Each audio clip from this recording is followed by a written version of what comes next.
Hi అండి. Welcome to Ramya kitchen. ఇవాటి వీడియోలో వచ్చేసి చికెన్ రెసిపీ చూపించబోతున్నానండి. అది కూడా బ్యాచిలర్స్ చేసుకున్న చికెన్ చూపించబోతున్నానండి. ఈ కర్రీ పలావ్లోకైనా, బిర్యానీలోకైనా లేదంటే రోటీలోకి కూడా చాలా బాగుంటుందండి. సింపుల్ ప్రాసెస్లో అయిపోతుందండి మనకు. నేనైతే ఒక 1 kg వరకు చికెన్ తీసుకున్నానండి. చికెన్ ముక్కలను ఈ విధంగా కట్ చేసుకోండి మీడియం సైజులో. చికెన్ నీసు వాసన రాకుండా ఉండడానికి ఒక 1/2 టీ స్పూన్ వరకు ఉప్పు, 1/2 టీ స్పూన్ వరకు పసుపు వేసుకొని చికెన్ ముక్కలకు బాగా పట్టించి ఒక 10 నిమిషాల పాటు అలా వదిలేయండి. 10 నిమిషాల తర్వాత దాంట్లో ఒక 2 గ్లాసుల వరకు నీళ్లు పోసి 2 సార్లు ఇలా వాష్ చేయండి. మనకు చికెన్ అనేది నీచు వాసన రాకుండా ఉంటుందండి. మీరు కావాలంటే ఒక అరచెక్క నిమ్మరసం కూడా పిండేసుకుంటే ఇంకా బాగుంటుందండి. నీళ్లు పూర్తిగా లేకుండా వంపేసుకోండి. దీంట్లోనే ఒక 1.5 టేబుల్ స్పూన్ వరకు కారం, ఒక 1/2 టీ స్పూన్ వరకు ఉప్పు. మీరు కొంచెం స్పైసీ తక్కువగా తినే వాళ్ళైతే కారం కొంచెం తక్కువగా వేసుకోండి. కొంచెం ఎక్కువగా తినే వాళ్ళైతే ఒక 1/2 టీ స్పూన్ వరకు ఎక్కువగా వేసుకోండి సరిపోతుంది. అల్లం వెల్లుల్లి పేస్ట్ ఒక 1 టేబుల్ స్పూన్ వరకు వేసుకోండి. ఒక 1/2 టీ స్పూన్ వరకు పసుపు వేసుకొని చేత్తోనే ముక్కలకు బాగా పట్టించండి. ఉప్పు, కారం, అల్లం వెల్లుల్లి పేస్ట్ అంతా కూడా ఇలా ముందే కలిపి పెట్టడం వలన చికెన్ ముక్కలకు ఉప్పు, కారం బాగా పడుతుందండి. ఒక పావు గంట సేపు నానబెట్టండి సరిపోతుంది. ఇప్పుడు ఒక వెడల్పాటి కడాయి తీసుకొని ఒక 4 టేబుల్ స్పూన్ల వరకు ఆయిల్ వేసుకోండి. నాన్ వెజ్ కొంచెం ఆయిల్ ఎక్కువగానే పడుతుందండి.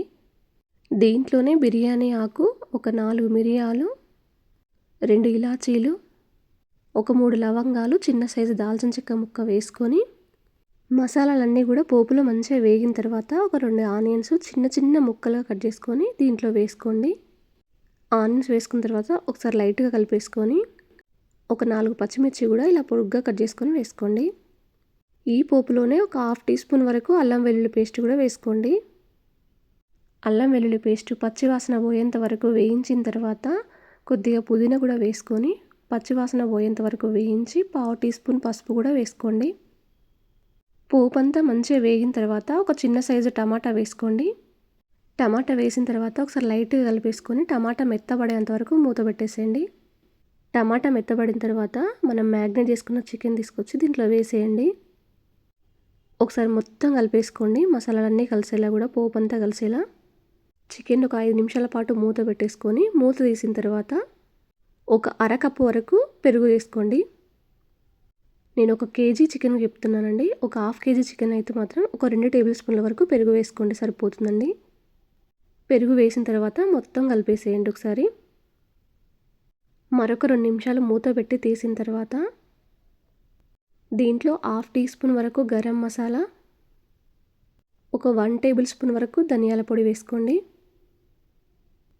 ఒక 1/2 టీ స్పూన్ వరకు చికెన్ మసాలా వేసుకోండి.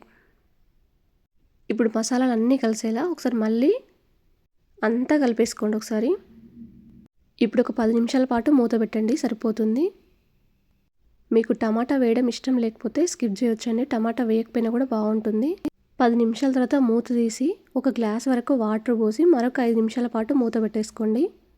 చూడండి మనకు గ్రేవీ అనేది ఈ విధంగా వచ్చిందండి. మరీ ఎక్కువగా వాటర్ పోసినా కూడా వాటర్ లాగా అయిపోతుందండి. ఎక్కువగా వాటర్ అయితే పోసుకోకండి. చివరిలో కొత్తిమీర వేసుకొని మరొకసారి కలిపేసుకొని ఒక నిమిషం పాటు ఉంచేసి పూర్తిగా దించేసేయండి దీన్ని. గ్రేవీ చూడండి నేను గరిటెతో చూపిస్తున్నాను, ఆ విధంగా వస్తే సరిపోతుందండి.